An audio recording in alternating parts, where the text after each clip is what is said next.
এই যে আমার ছেলে ইঁচড়টা প্রথমে পেরে দিল, তো ইঁচড় আলু সমস্ত কেটে নিচ্ছি। আর এখানে ডিমটাও সেদ্ধ করে নিব। তো ডিম দিয়ে আলু দিয়ে ইঁচড় দিয়ে কে কে তরকারি খেয়েছেন আমাকে কমেন্ট করে জানাবেন। আমি বানিয়েছিলাম, দারুণ হয়েছে। আর এখানে আদা জিরা শুকনো লঙ্কাটা বেটে নিচ্ছি।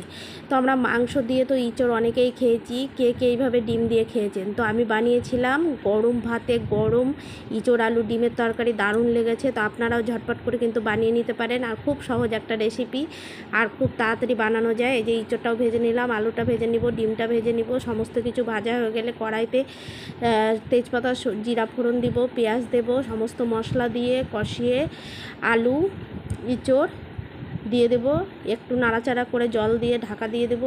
তারপর নামানোর কিছুক্ষণ আগে ডিমটা দেব, আর স্বাদ মতো চিনি। আর যখন সমস্ত কিছু হয়ে যাবে তখন গরম মশলা দিয়ে নামিয়ে দেব। আর গরম গরম ভাতে জাস্ট দারুণ লাগে।